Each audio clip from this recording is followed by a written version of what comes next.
Nós vamos falar sobre reforma trabalhista. Eu lembro quem está nos ouvindo que também pode acompanhar o Jornal Jovem Pan com imagem pelo YouTube, pelo Facebook da Jovem Pan Online.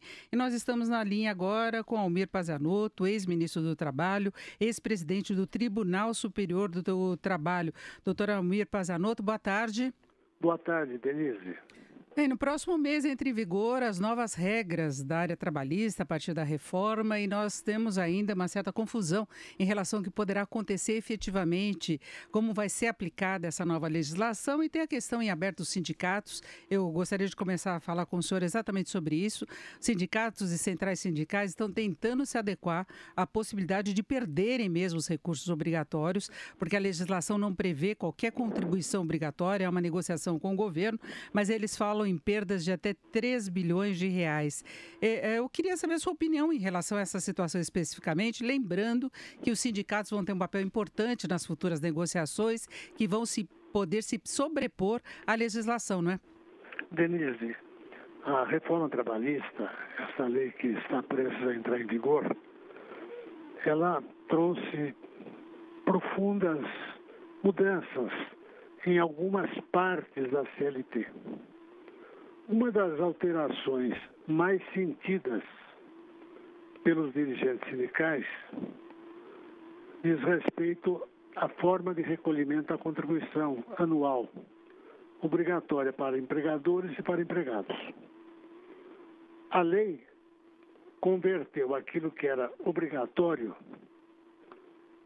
em vários artigos em contribuição voluntária. Não eliminou a contribuição. Havia pessoas partidárias da extinção.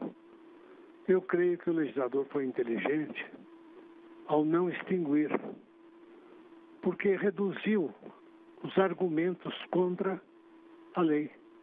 Não há uma eliminação, uma extinção. O que existe é a transformação do obrigatório, como era desde 1940, em contribuição voluntária.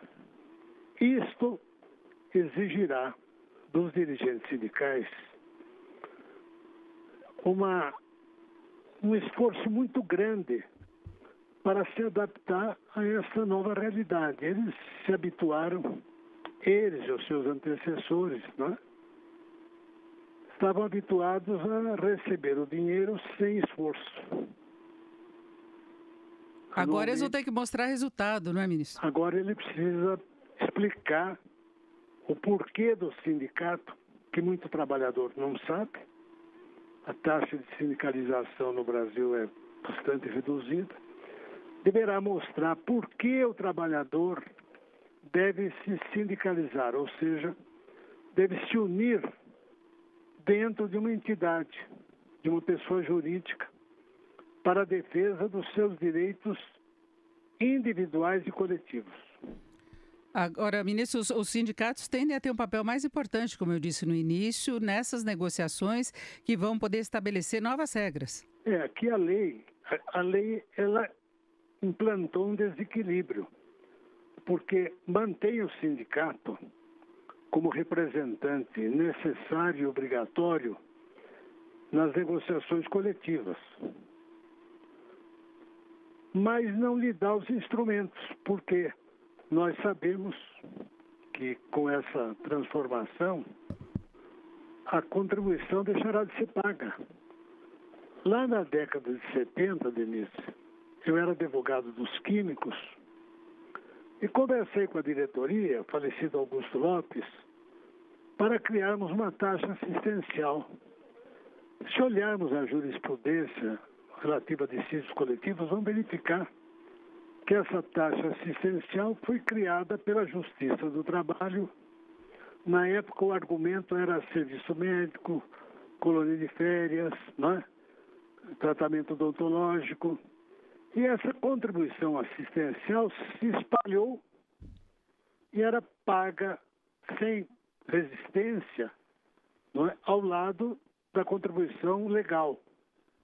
Na época do dissídio, logo depois do dissídio, do acordo, os empresários, os chefes de departamento pessoal recolhiam de cada empregado uma importância módica.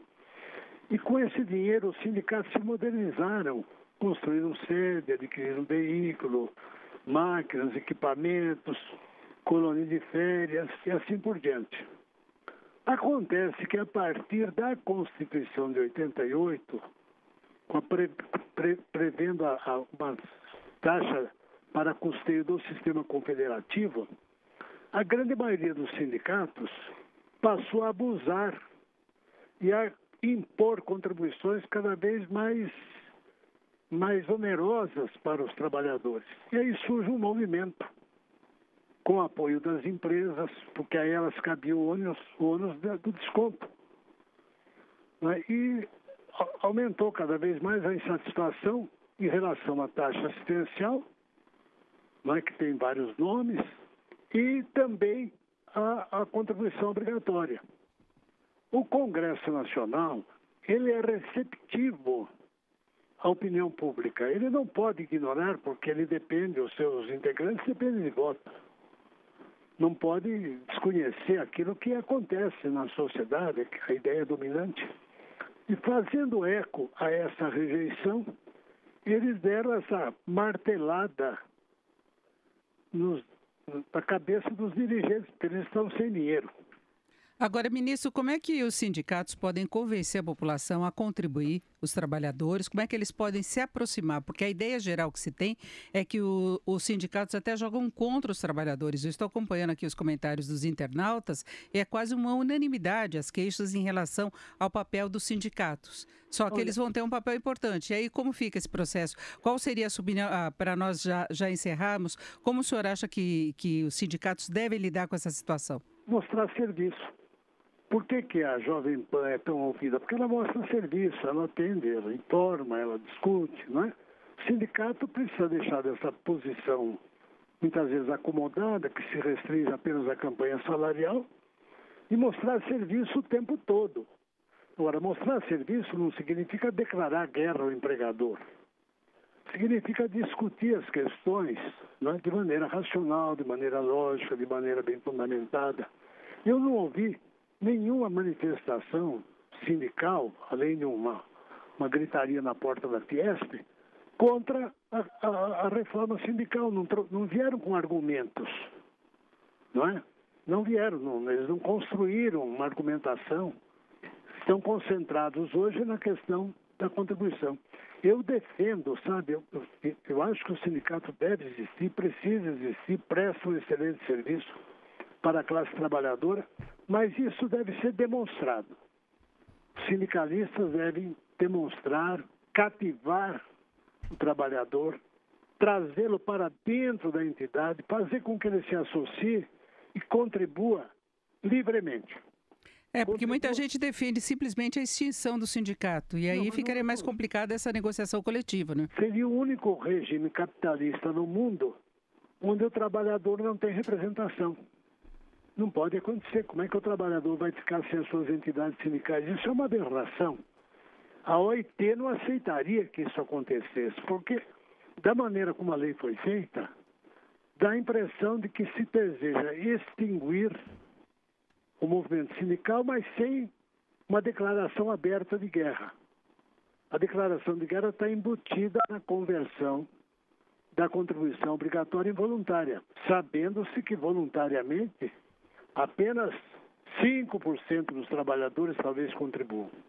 Então, os sindicatos, a partir de agora, têm esse enorme desafio: mostrar serviço. E mostrando serviço, certamente o trabalhador irá para as fileiras sindicais. Doutor Almir Pazzanotto, eu agradeço muito a sua participação aqui no Jornal Jovem Pan. Uma boa tarde. Muito obrigado. Boa tarde.